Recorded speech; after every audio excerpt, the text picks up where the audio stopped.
கயல் சீரியல்ல இருந்து ஹீரோ சஞ்சீவ் வெளியேறிட்டாங்க அப்படின்னு சொல்லப்படுது. கதைப்படி சீரியல்ல அவரு கோமால இருக்கிற மாதிரி காட்டப்பட்டாலும் இனிமே அவரு சீரியலை தொடர வாய்ப்பே இல்லை அப்படின்னு சொல்லிட்டு சீரியலுக்கு நெருக்கமான சிலர் சொல்லிட்டு இருக்காங்க. அந்த வகையில சன் டிவில பிரேம் டைம்ல ஒளிபரப்பாக்கிட்டு இருக்கிற சீரியல் தான் கயல்.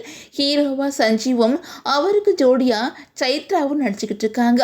சன் டிவி சீரியல்கள்லயே டிஆர்பி ரேட்டிங்ல தொடர்ந்து முதலிடத்துல இடம் பிடிச்சு வர சீரியலா இந்த சீரியல் இருக்குது.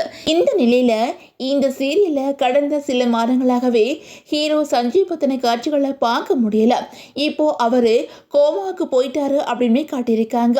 உண்மையிலேயே என்ன நடந்துச்சு, சஞ்சீவ் இனிமே சீரியல்ல வருவாங்களா அப்படிங்கறத பத்தி சீரியல் டீம் என்ன சொல்லியிருக்காங்க அப்படின்னா, சீரியல் ஷூட்டிங் ஸ்பாட்டில் நடந்த சில சம்பவங்களோட தொடர்ச்சியாவே அவர் சீரியல்ல இருந்து வெளியேறி இருக்காரு அப்படின்னு சொல்றாங்க. அவருக்கு நெருக்கமான 1-2 பேரை தவிர மற்ற யாருக்குமே டீட்டெயிலா என்ன நடந்துச்சு அப்படின்னு தெரியல.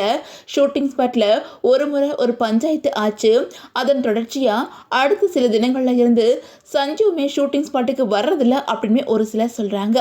இன்னும் ஒரு சிலர் எங்களுக்கு தெரிய இனிமே இந்த சீரியல்ல சஞ்சு வர்றதுக்கு வாய்ப்பே இல்லை அப்படின்னு சொல்றாங்க.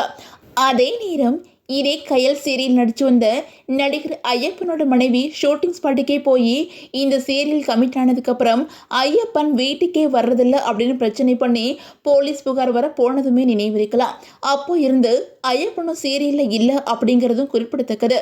சீரியல் ஹீரோ விஷயத்துலையும் ஒரு சிக்கல் உண்டாகி இருக்கிறதுனால சஞ்சீவுக்கு பதிலாக வேற யாராச்சும் கமெண்ட் பண்ணுறதா அல்லது அவர் கூட பேசி சமாதானம் பண்ணி திரும்பவும் கூட்டிகிட்டு வர்றதா அப்படின்னு தெரியாமல் குழப்பத்தில் இருக்கிறாங்களா சேனலும் தயாரிப்பு தரப்போம். நண்பர்களே, இதை பற்றி உங்களோட கமெண்ட்ஸை மறக்காம கமெண்ட்ல சொல்லுங்க.